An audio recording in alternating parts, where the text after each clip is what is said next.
Thank you to the Patreon. Because of you, we can continue to make these shows. Thank you, Noah, Gage, Jordan with a Y, Danny and Bones Jones. Intro music by Vigil Beats, links to him in the description. Konnichiwa, and welcome to Lizard Brains, a Godzilla rewatching podcast. I am your host, Vince. I have seen most, if not all of them. And I'm your co-host, Marcus. I've seen none of them, except the ones we've watched on the show, and I watched them about 20 minutes before we start this movie. Guten Morgen, everybody.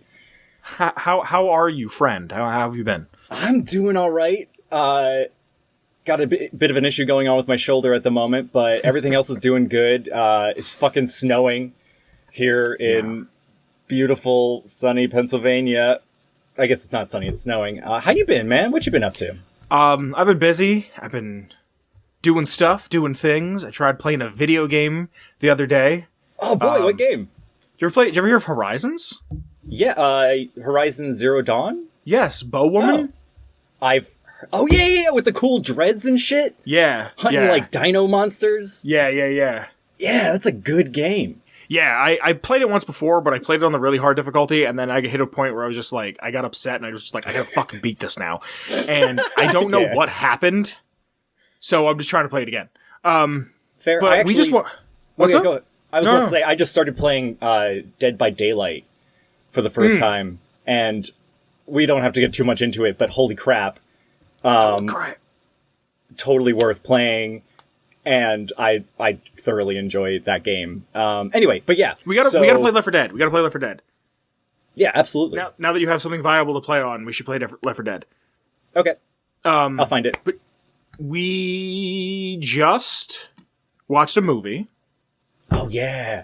We just watched, like, one of the predecessors to the entire Godzilla franchise. This is a sort of in-between episode, a holiday episode, not sort of canonical anywhere. No, just a special, a one-off, something. Yeah, happy holidays, whatever the hell you celebrate, happy. Yeah, happy Halloween. Happy New Year. One of the holidays. Happy MLK Valentine's Day, Day. anything. Yeah. Anything. All-inclusive holiday special. Happy Samhain. Actually, we're recording this during, I believe, the 5th night of Hanukkah. Oh, shit! Happy Happy Hanukkah, my Shalomi.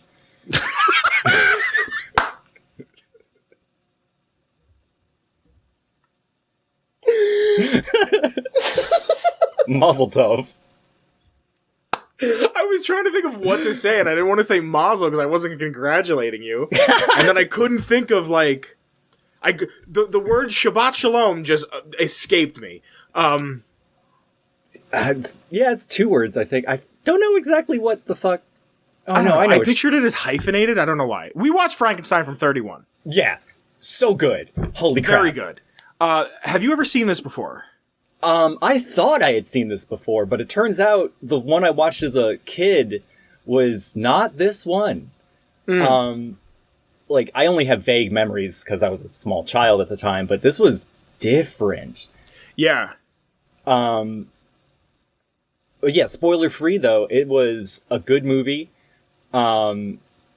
Surprisingly not problematic in the in the modern sense. Like, there's still its fair share of racism sexism, because that was just the times, and also it was racist in the sense of there were only white people in it. But that was sort of also the convention of the time, which doesn't excuse it, but it does explain it. I mean, I don't want to be that guy, but in 31, were there a lot of non-white people in Germany? Good point. You know what I mean? Yeah, no, that's a good point. Like, if it was put in America, it would still all be white people, but still, like... Yeah, like, I'm pretty sure those are all Americans playing Germans.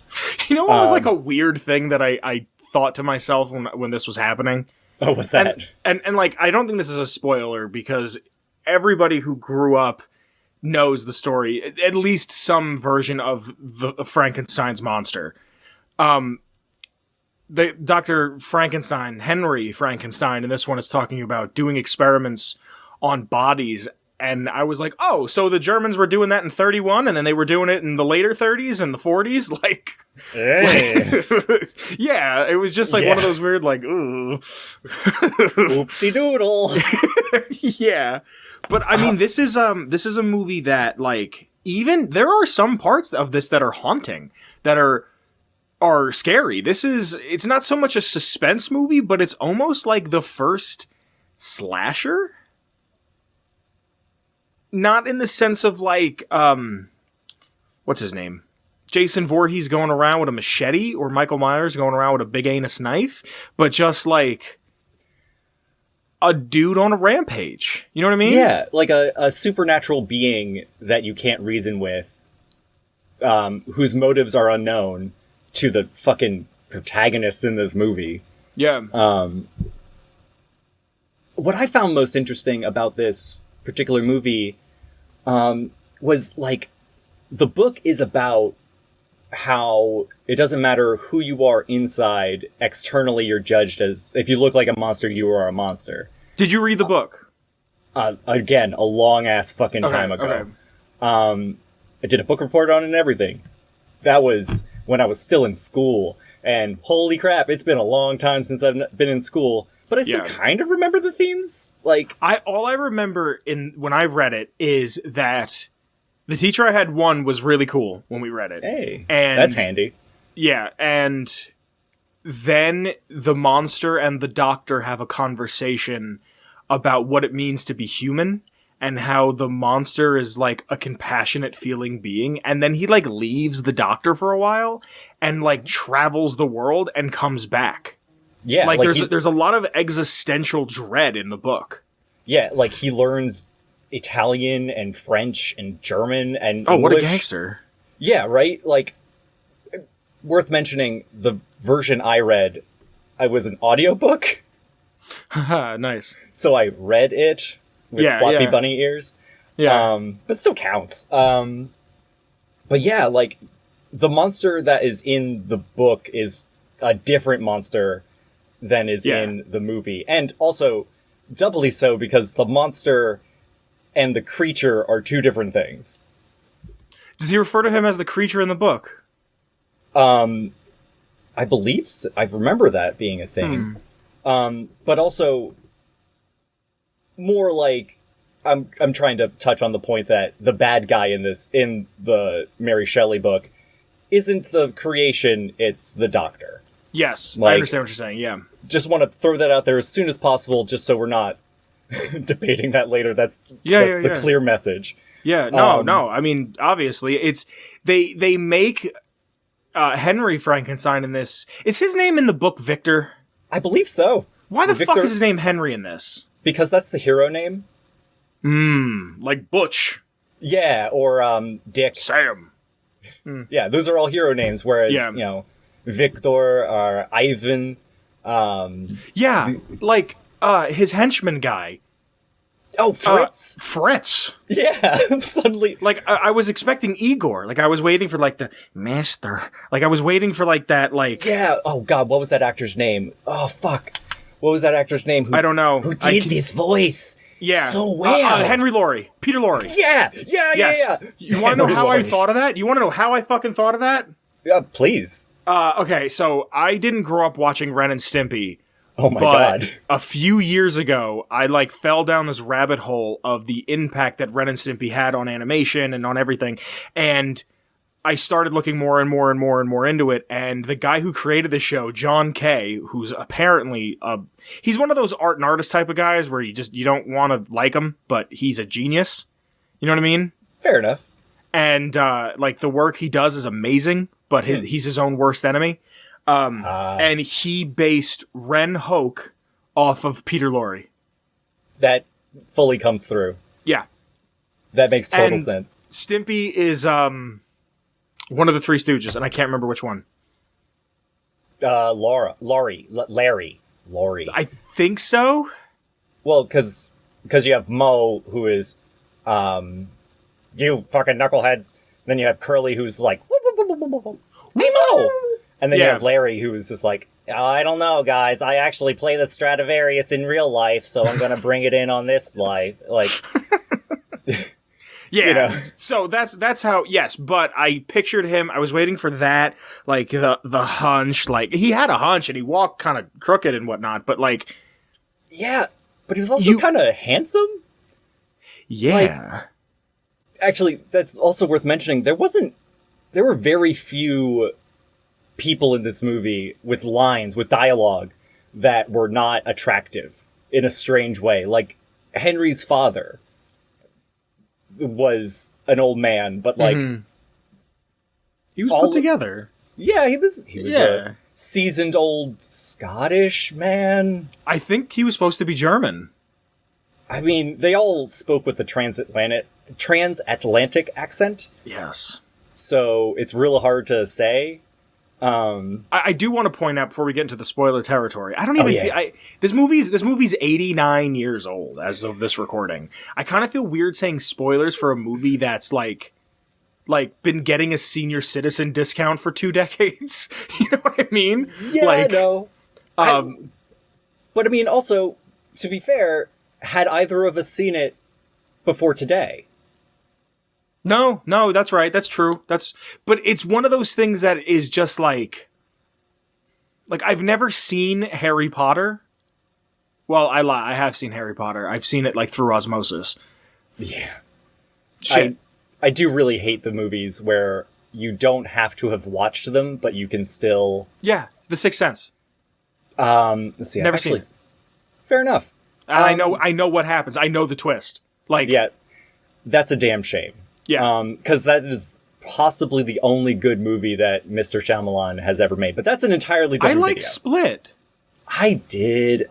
Okay. It's not great. It's not high art, but like it's a decent film. Well, the thing is, I watched Sixth Sense, really enjoyed it, was like, oh, fuck yeah, let's see where this kid goes. And then I watched Signs and was like, this is okay. Then The Village, and I was like, this is really bad. And then I watched Unbreakable, and I was like, this is all really terrible. Yeah. And then, did you ever see Lady in the Water? No, I stopped watching. That movie. I've never seen it, but he's an asshole because this is how I knew M. Night Shyamalan was an asshole. He refuses to film anywhere that isn't Pennsylvania. I don't know why. And the apartment complex they built for the movie. They couldn't just find a fucking They apartment couldn't complex? just find an apartment complex somewhere else, or in Philly, or in Pennsylvania, or whatever. They built it. So either he owns the apartment complex, or the studio does. Wait, okay, look, okay. Yeah. If you're going to be an auteur and be like, no, we're only going to film in the same fucking place, like your Scorsese's or your John Waters. Scorsese's entire career has been based off of making the same movie. Oh my god! And hold on, we'll get to the main feature in a second, but I just want to say, as an Italian, mob movies make us look like we only understand how to eat and murder people. Is that not what Italians do? Haha.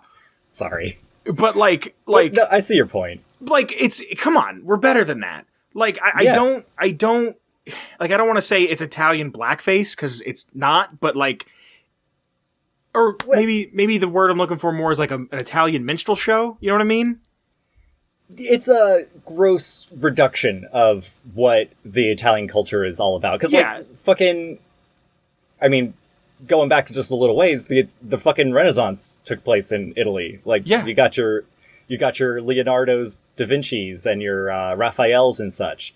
Yeah. And I'm sure Italy's done something since then, aside from the mob. Like, probably. here's hoping. We were involved in some wars. Like, it's just, it's just something that, like, I understand The Godfather is high art, but like, and I know he didn't do The Godfather, but that's always my like one comeback thing. But it's like, I don't want to watch it because I feel like it reduces us down to a cultural stereotype. That's like, fair. I found Goodfellas for $5 on Blu-ray, right? And then I like bought it and I was like, oh yeah, $5 Blu-ray. And then I was like, why did I buy this? So I can listen to Ray Liotta be like, ever since I was a boy, I wanted to be a mobster. And then like watch how they go to jail and they're so influential in prison that they have a place to cook and he's making sauce in the prison cell because an Italian can't go 10 minutes without talking about sauce. Like, don't get me wrong. You want to talk about my sauce recipe, I'll go on and on for 2 fucking hours, but that's not all like, I hurt. If you cut me, do I not bleed? Like, you know what I mean? Do I not bleed marinara? All right, so Frankenstein. Anyway, yeah, right. Let's bring it back. This is kind of something that I like because how we're talking about all these other movies, because it does wrap back to Frankenstein, because this is a movie that's so influential that there's so many little things that I noticed from this that are in other movies. Oh yeah. So like, if you want to take all of animation from The Jazz Singer or Steamboat Willie and then go forward, it's one of those, like, pinnacle moments. Oh, yeah. You know what I mean? Like, it's not difficult to see the influence that this movie had on cinema, period. Yes.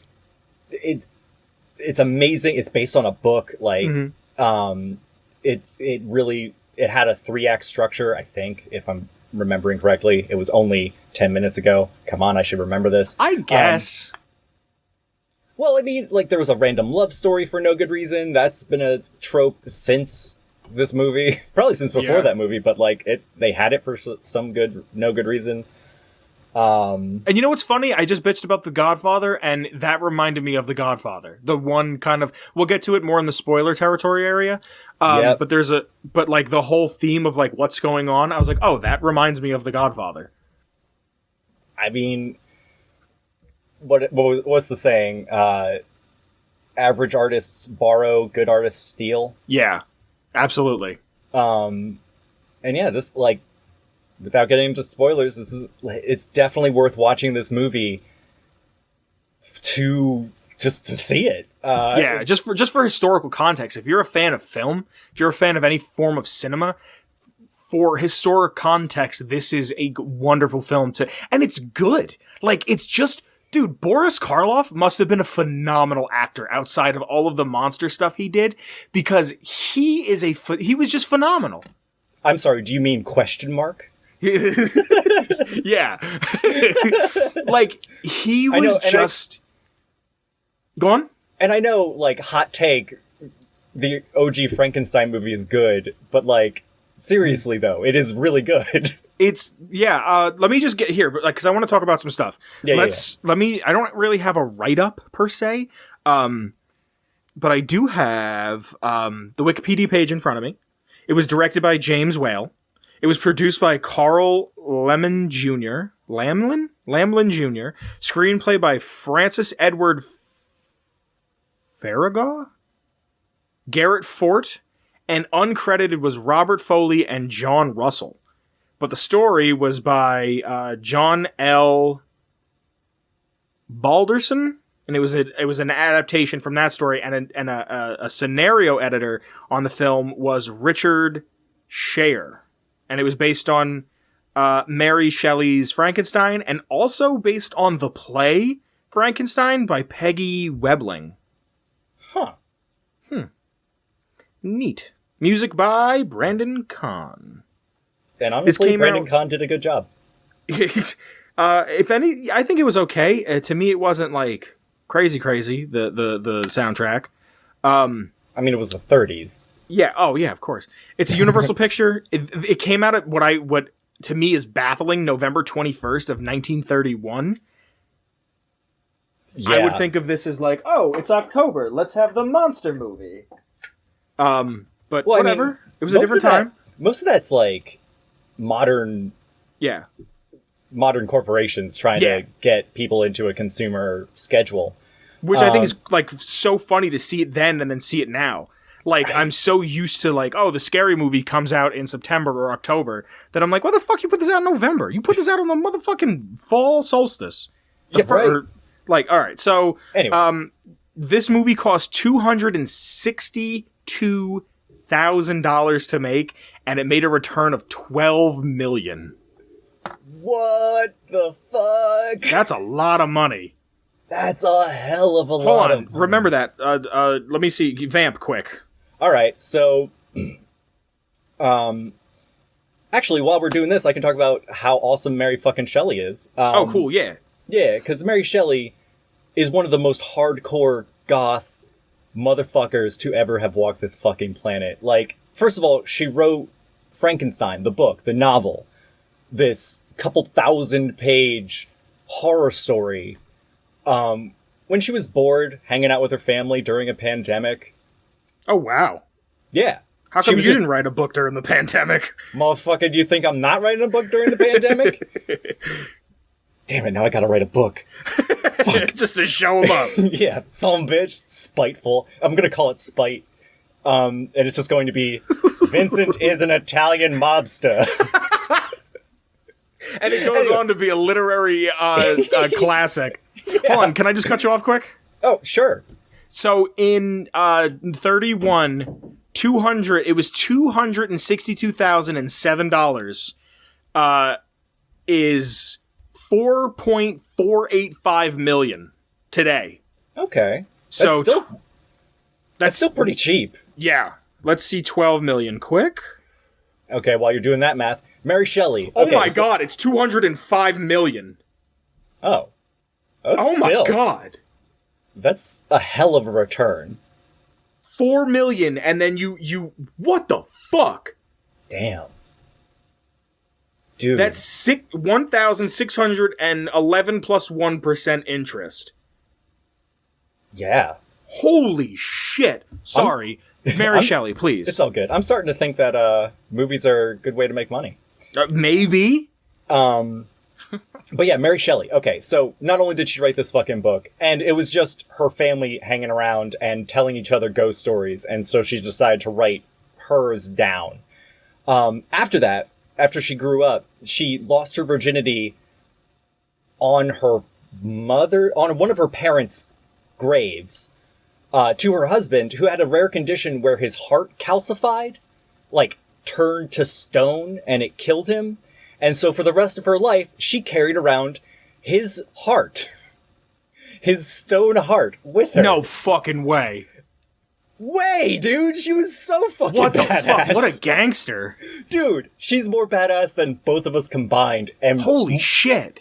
Like, Mary Shelley is goals. Did you ever watch Frankenhole? No.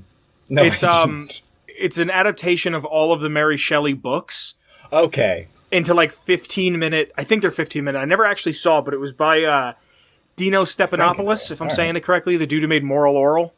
And if I remember correctly, it's all of her books in like 10-minute stop-motion clips. But they're like comedy and shit. It might be one story. I never watched it. It was always on way too late. It was an Adult Swim show. Oh, yeah. Okay. Yeah. I mean, that sounds like something I'm Googling after this. See, yes. When you said Frankenhole, I was like, no. Is that the porn parody? No. Okay. No. All right. That one actually has a Peter Lorre. No. You will take this anyway. So, all right. Let's what happens in this movie? And I would like to emphasize, I'm about to go through the beats of this movie really quickly. Yeah, this movie goes through the beats of this movie really quickly. Spoiler time.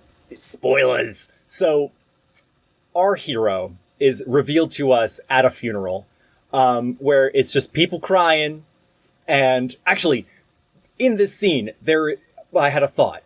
So, it's a funeral, everyone's really sad, and Frankenstein and Henry and Fritz are watching, like waiting for them to be done. They turned up way too early to this funeral to steal a body.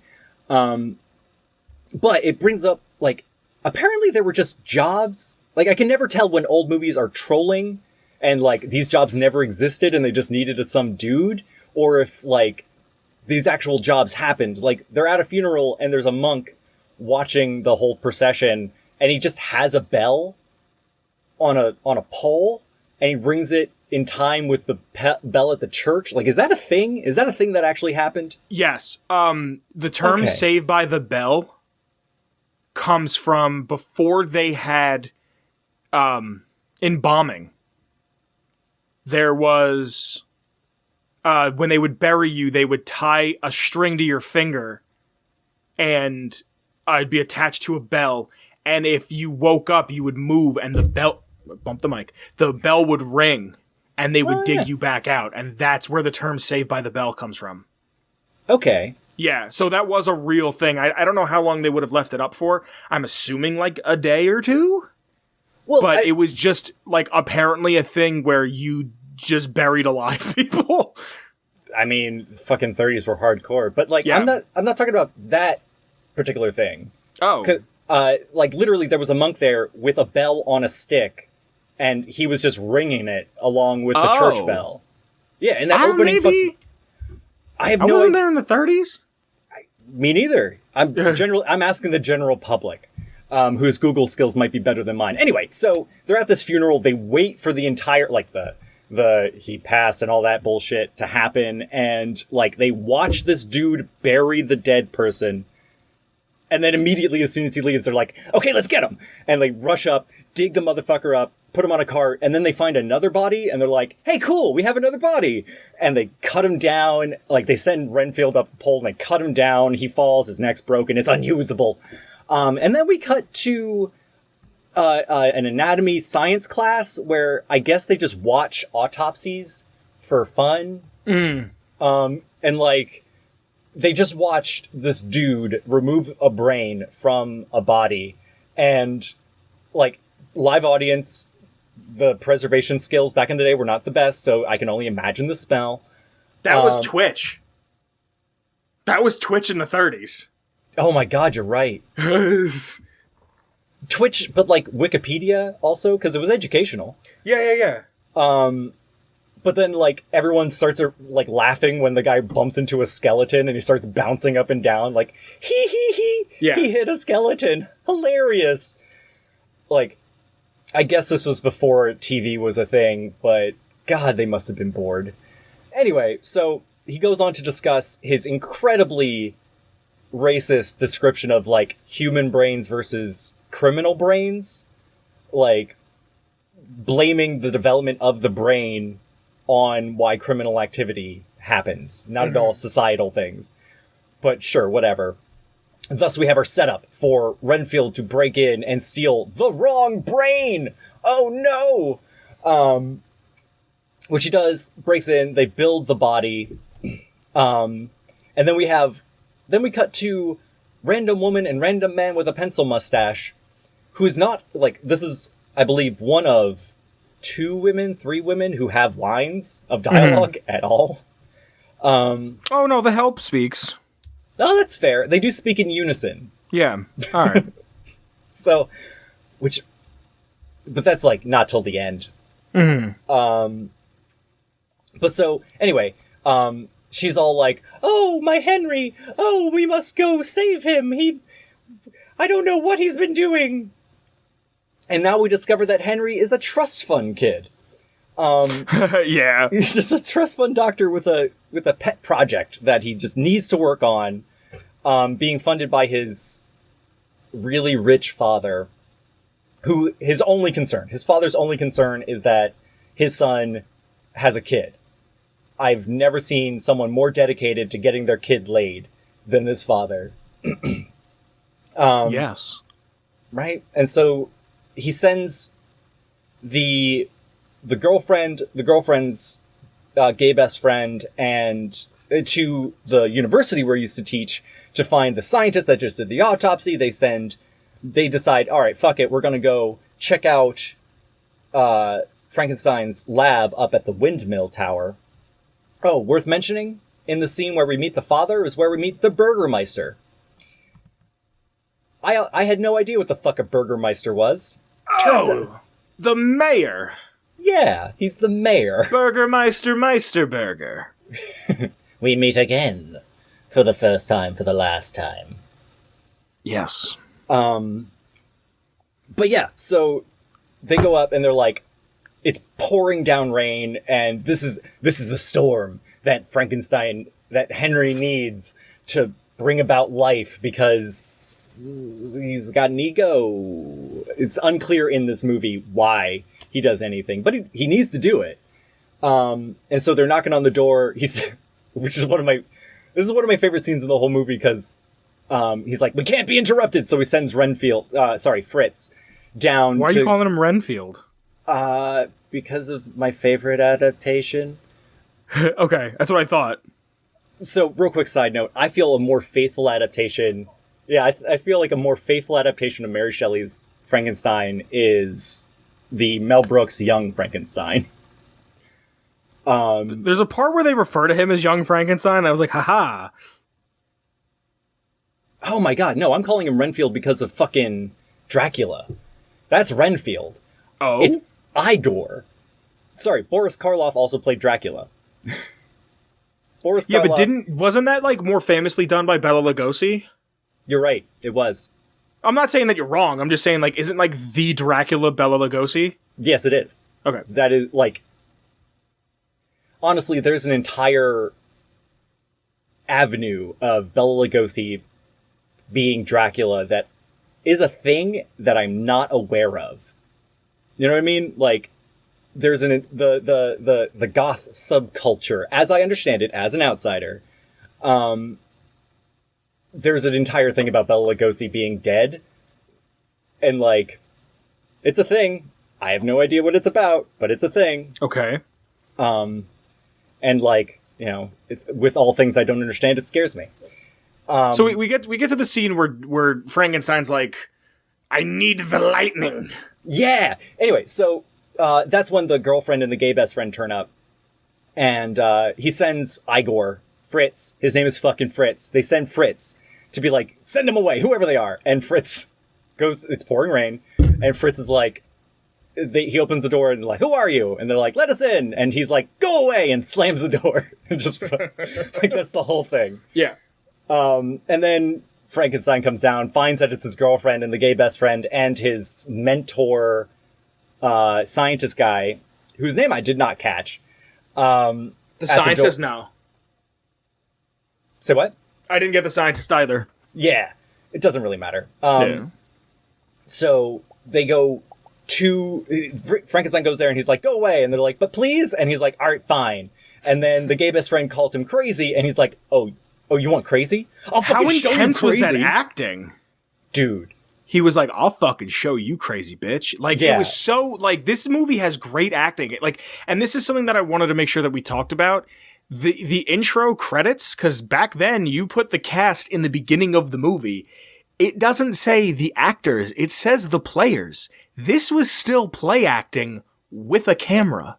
Yeah, absolutely. And it's phenomenal. It's that, like I'll watch a movie, even as far back as, like, the 60s, before, like... I really feel like the end of the 50s, the beginning of the 60s, cinema kind of, like, got it. Like, it fit into its own groove. Like, it took the first half of the century to get there. And it got there. And it got there in fucking, like, some of the best movies are from the 60s and the 70s. IMO. But, like, there are scenes in this that, like, you can tell this was to be done on a stage. Like, there's a scene where he comes down the steps and the doctor... Frankenstein comes down the steps and his scientist teacher doctor follows him and he stops all momentum, turns around and goes, quick doctor, we must hurry, and then ran into the room. And I was like, in any movie it would have been them leaving down the steps and then opening the door. Like, it's just super neat to see how cinema has evolved. And I think more than anything, what I took out of this was somewhat of a history lesson and somewhat of, like, an appreciation for older acting. Yeah, absolutely. Because it's just so animated and it's so...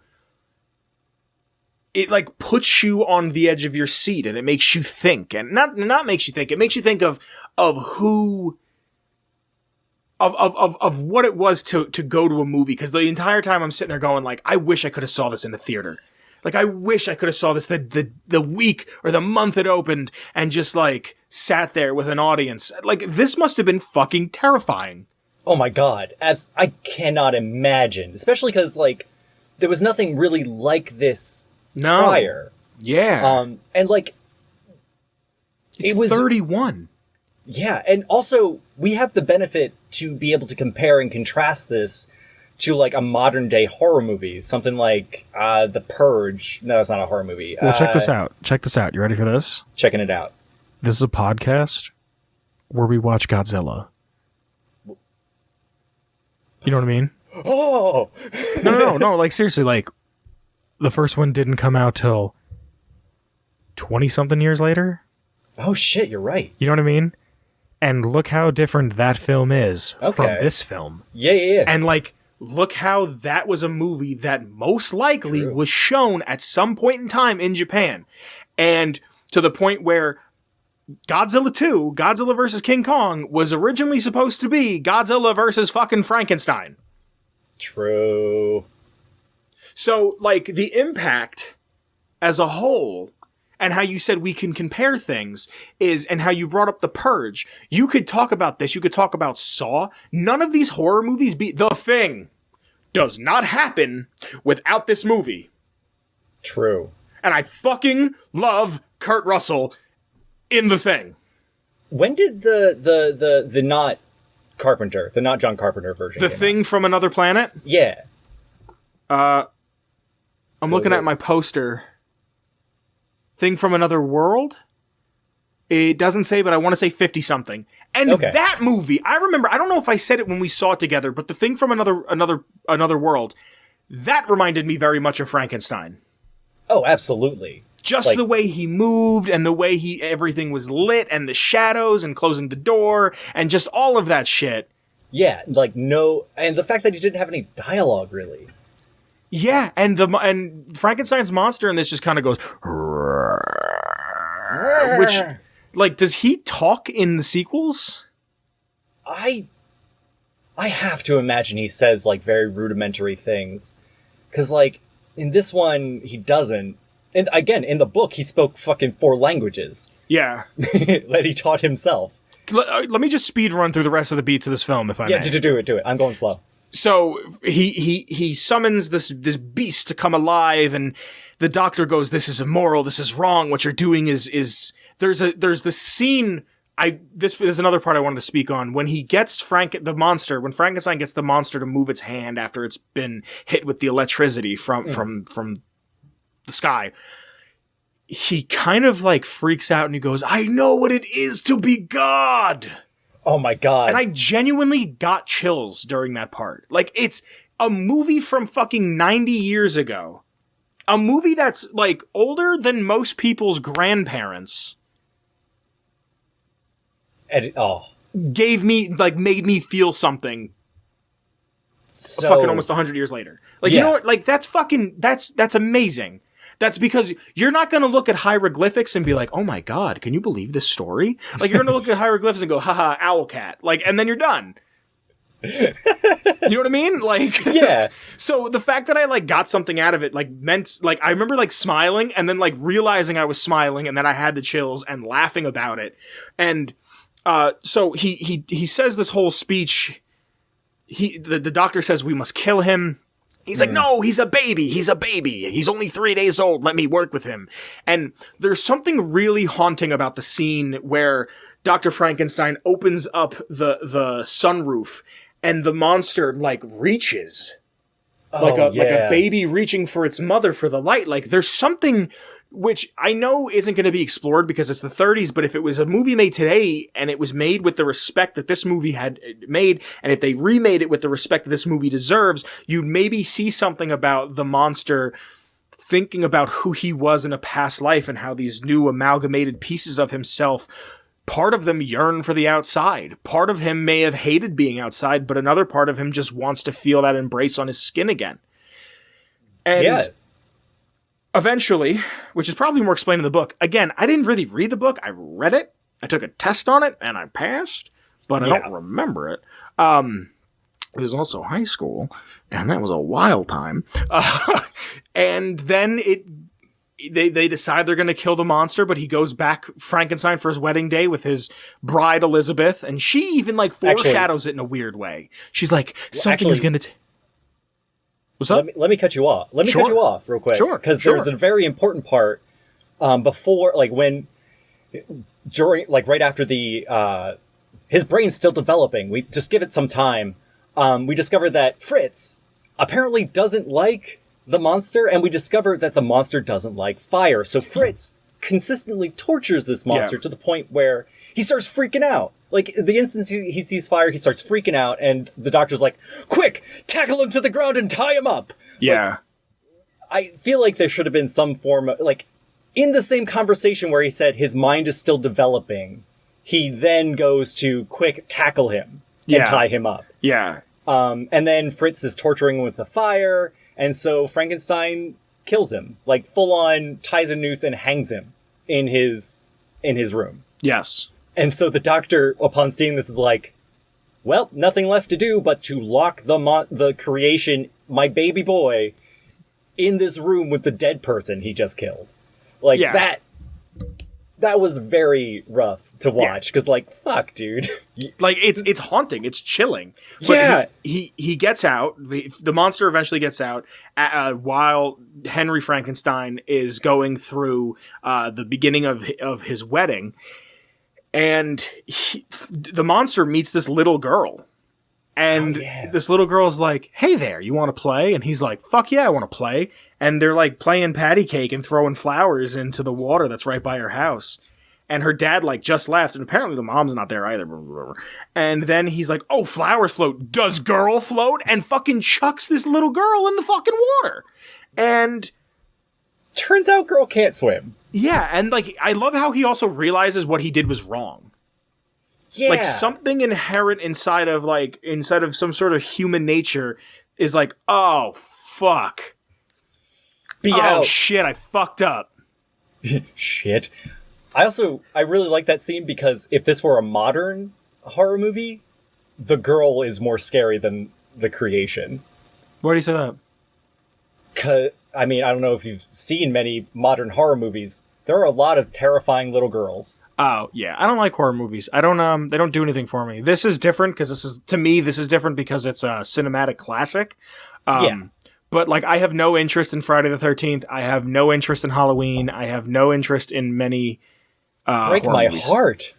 Yeah, so I'm not into anything of that. That doesn't do... Like, The Thing, for me, is as far as I go back for horror because it's the only... A dude with a knife isn't scary to me. Something that I can't explain from another realm that is taking the form of Keith David scares me. Not because it's Keith David, but just because, like...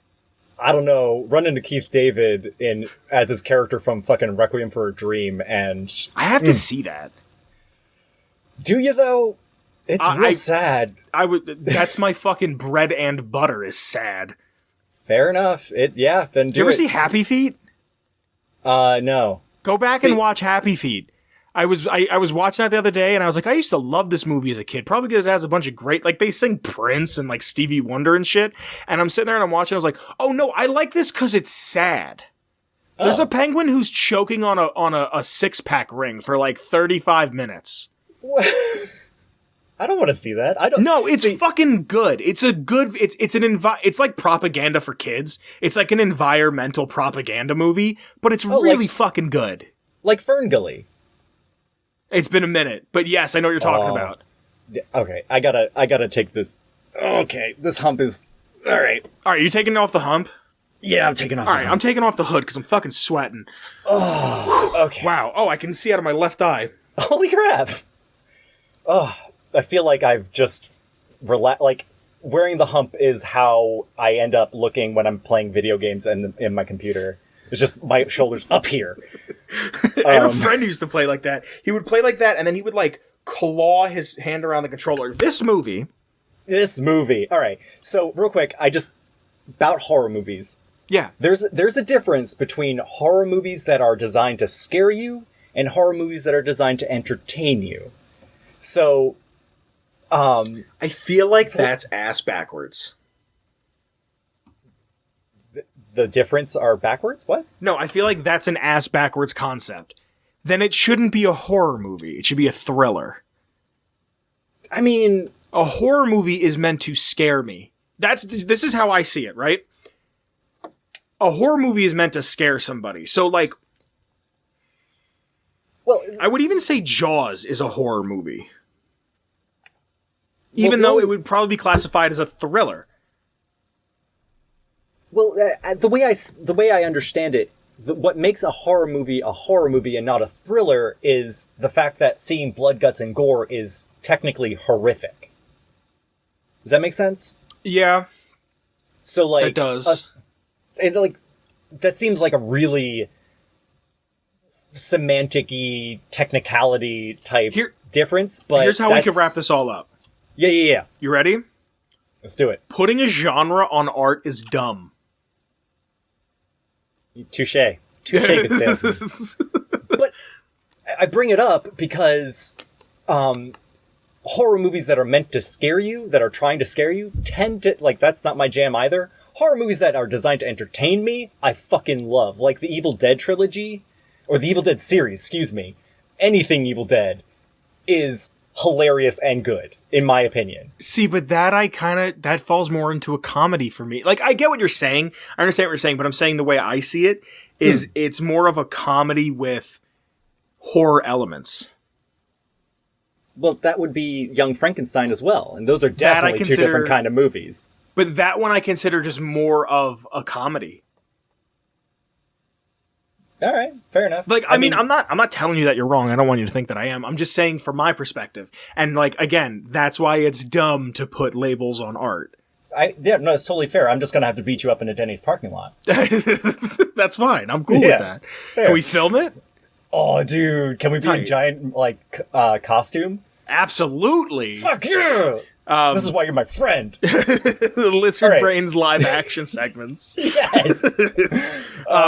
So this movie kills this little girl, and I have to say, the scene of the dad carrying the little girl through the town on one steady shot till he gets to Burgermeister Meisterburger, that's a haunting scene.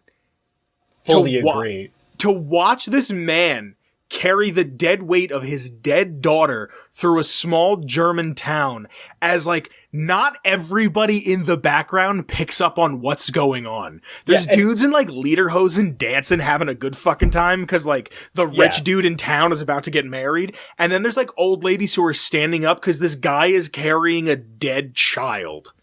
Yeah, like, to set the scene, this whole town is ready for Henry to get married, and the Lord guy decides to buy them a couple of kegs of beer to celebrate, and they're like, there's dancing in the streets, they're celebrating, there's pretzel, they're German, so there's beer and pretzels and large sausage. And then this guy, like, music's still happening. Dancing is still happening, and this guy is carrying presumably the only thing he loves in his life through the town square. And it is heartbreaking. And the way they film it is so perfect, so beautifully perfect. How it's a close-up, like, and it's very claustrophobic, and you can kind of feel that tunnel vision-y, and I doubt this was intentional, but this kind of tunnel vision-y feel of him just saying, I have to bring my daughter to the mayor because she's been murdered, and we have to find the man who murdered my daughter. Like, that feeling of just being so one-track minded on, I have to get this thing accomplished, and he doesn't react to anybody that's in the background, be it happy or sad or looking at him. He's on his mission, and it gives such a fucking like, I hate that I keep using the word haunting, but it's fucking haunting. Like, it was the 30s. How many dead kids were in movies? In movies, no, but this was like World War I was happening, wasn't it? I don't think so. 1929, I think. Oh, fuck. Come on. All right. Go Gadget Google vamp real quick. So I really also appreciate how, like, the movie, like I said, it has these play elements, but it's also very playful, and it's almost even weirdly comedic because I'm assuming this is also inspired by vaudeville acts. So there's a scene where the monster goes into the bride Elizabeth's room, and almost in like a Three Stooge-esque way, or a Marx Brother way, he's like following her, and he's about to like choke her as she's sitting down, and she gets up and like moves to the other side of the room, and he's like and follows her, and it's just this like World War I. I don't. Go ahead. No, I was gonna say I just don't know if that was like a carryover of vaudeville, or if that was just the way the acting was, or if it was intentionally supposed to be funny because it made me chuckle. But what year did World War I? I think that was supposed to be suspenseful. Probably. He kept missing. He was so close. He was hunting her down. Think of it like Jaws. You could hear the music. Mm-hmm. And, like, you knew he was getting closer because the music got more frantic. Yeah. This was the visual version of that. That's what I thought. Anyway. If we do another holiday special, we should do Jaws just because it gives me an excuse to watch it again. Rock on. Also, at some point, we should do the Marx Brothers movies. I've never fucking seen a Marx Brothers movie. I have seen all of the Marx Brothers movies. The only thing I know about the Marx Brothers is Groucho. And I only know Groucho because I went through a phase where I was watching game shows from like the 50s and 60s that Groucho was on all the time. And like Dick Cavett. And that's all I know of the Marx Brothers. But yeah, we should do one. But World War I. World War I ended in 1918. So 20 years prior. Yeah, 20 years prior to this movie was fucking dead people everywhere. And, like, Germany had just lost the First World War. Oh. By a lot. Yeah. Yeah, so, they were a joke. Yeah, so the fact that the lord of this town had a British accent is it's kind of a middle finger to the Germans, it sounds like. I doubt they thought about it like that, but I know what you're saying. I mean, no, let's not fucking... People back in the day were really good about being racist to people. You're right. Anyway, but yeah, so this dude, like, that was 20 years after the World War I, so this dude, like, presumably that was like 20 years of relative peace and, like, bringing about understanding among brothers, and suddenly the next generation has been snuffed out and this guy's carrying this girl. That's pretty rough. Yeah. Anyway, so from that, the entire town's like, well, time to lynch a motherfucker. And Frankenstein, Henry, is with them. He's like, oh yeah, no, I gotta kill him. Like, I got this. Yeah, he feels responsible. Which is very different than the book, as I recall. Oh yeah.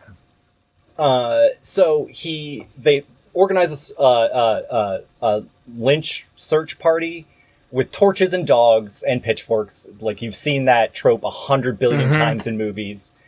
And it's surprisingly well organized. Like, yeah. I've seen platoons of soldiers, companies of soldiers, less well organized than this fucking rabble. And they hunt down the monster who is on a rampage across town. Somehow Frankenstein gets separated from the group, captured by the monster, beat up, taken to the windmill. They corner him inside the windmill. There's a bit of a tussle, which is honestly, that scene is an intriguing scene of the monster and Frankenstein in the windmill. Yeah, I wonder how that was filmed. Very carefully, but I think that was this movie's version of who's the real bad guy. You think so? I think that's the closest thing this movie ever got to who is actually responsible. Like, asking that question of who's responsible for this horror. Is it the monster who didn't actually want to exist, like had no choice and received no guidance and nothing but cruelty, or is it the person who created this monster and brought him into life? And like the book, it's Frankenstein. He's the problem. He's the bad guy. Mm-hmm. This movie leaves it a little bit more ambiguous. Anyway, so then the monster picks up Frankenstein, chucks him off the windmill, in a, sadly, very obviously, it's a dummy being thrown, but which is also cool because they actually used a real life giant fucking windmill, and he tosses him, hits a blade, he lands on the ground, survives, and then they're like, the townsfolk are like, well, fuck him, burn it. Yeah, and they just burn this fucking thing down. Yeah, and they just burned the thing that grinds their grain, one of the very basic things you need for a livelihood back in the day, with the monster inside, which is a horrible, painful death. Yeah. This motherfucker died twice. right? Not like more than. He's like cobbled together various parts. And fun fact, so drowning is considered to be the most painful way to die. But when you're burning alive, what actually kills you is when your lungs fill up with liquid. So you get to drown and burn to death. That's the thing you know now. Wow, thanks. Yeah, you're welcome. Who's your General Clinton? Dude, my General Clinton has got to be the father. Yeah, Lord Frankenstein. Fuck yeah. The Baron? Baron Frankenstein? Baron von Frankenstein. Yeah. Also, he's the main villain of this fucking movie. If it wasn't for him, if he actually gave a shit about his fucking kid and took interest in his fucking career and, like, supported him in healthy ways, this shit wouldn't have fucking happened. Instead, he was like, do whatever you want, blah, blah, blah, blah.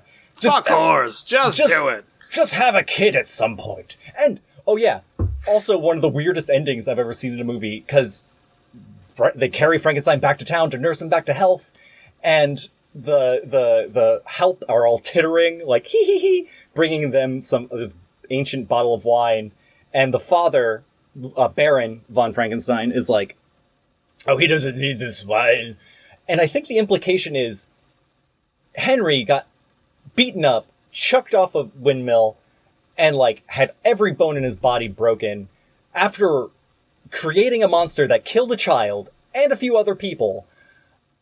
And now he's in a bed, broken and bruised, and is now fucking. Like, I think that's the implication, is that it doesn't matter as long as his dick works. That's all I care about. I didn't get that. I just thought that was a play on how he was greedy because he made them watch instead of giving him wine. And even in the other scene, he's like, don't give the good wine to the help. It'll be wasted on them. Give them the champagne. Yeah. That's what I thought it was. I thought it was to try to have some message about greed or something. Oh, I got the message. Honestly, I have no idea. All I know is that the father was the bad guy. And he also won because he wants kids. That's all he wants, is there to be kids. So yeah, the message I got at the end was, I don't care all the horror that my son wrought, so long as his dick works, and he brings me an heir. But yeah, what do you think of this movie? I like it. I like it a lot. It's a fucking classic. There's no other way to put it. There's a classic. It's a classic. There's just, there was some things that I was going to read. Some notes quick. The movie's line, "It's alive! It's alive!" was voted as the 49th movie quote by the 49th movie quote in American film by the American Film Institute out of 100. That's worded awfully. Yeah. The monster in this does not physically resemble the character in Mary Shelley's novel. The makeup artist Jack P. Price, who came up with the innovations such as the monster's flat head and the bolts through the neck and droopy eyelids and the poorly fit suit. Any future Frankenstein film that featured any of these physical abnormalities is taking inspiration from this, and Universal owns the rights to that makeup. So Frankenstein is free to use. You can make a movie about Frankenstein. You just can't make a movie about Universal's Frankenstein or The Bride of Frankenstein.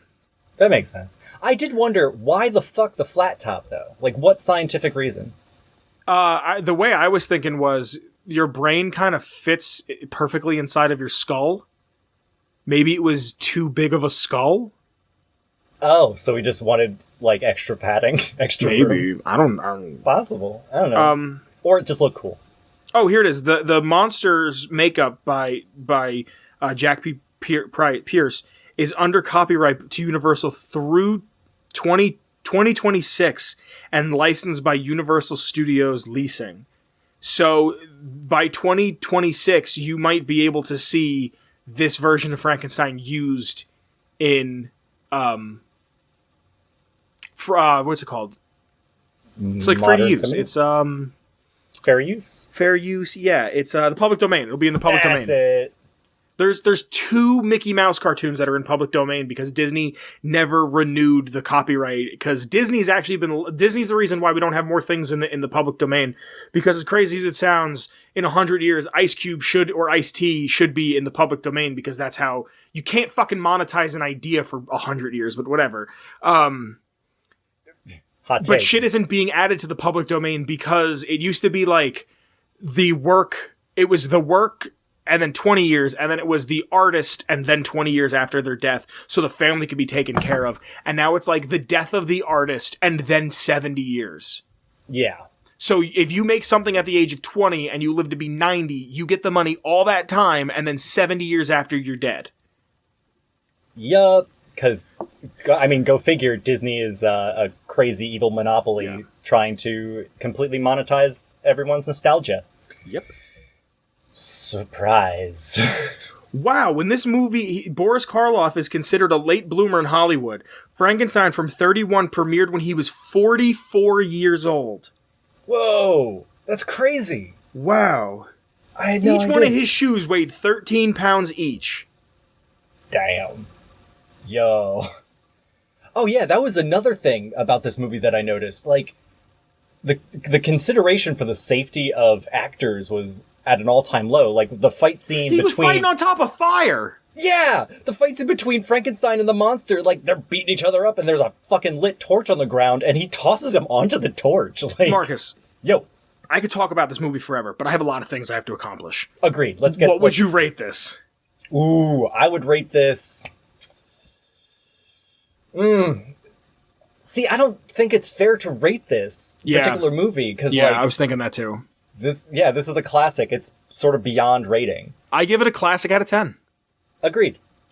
To try to rate this as a movie that I think this is a movie that you could show anybody and they would appreciate it, and if they wouldn't, they're dead on the inside.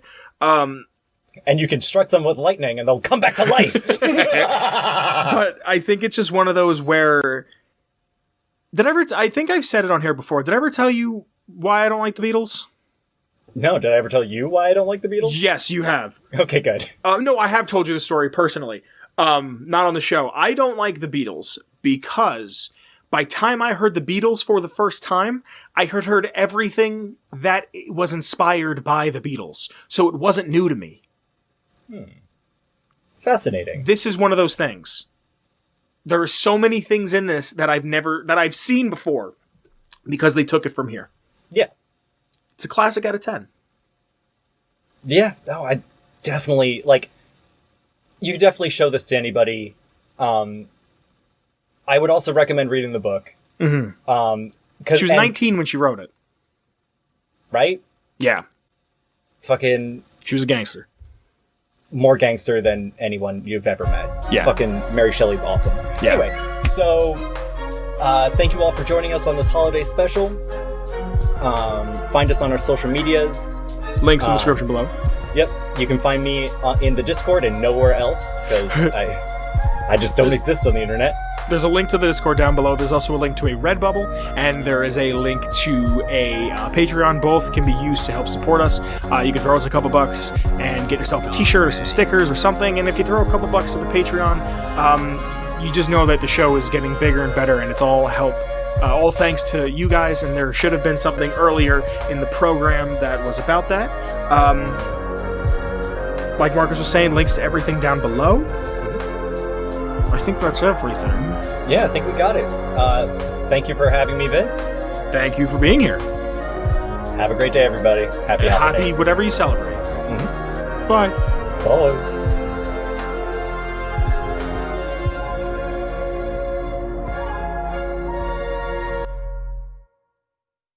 A Ghoulman Entertainment production.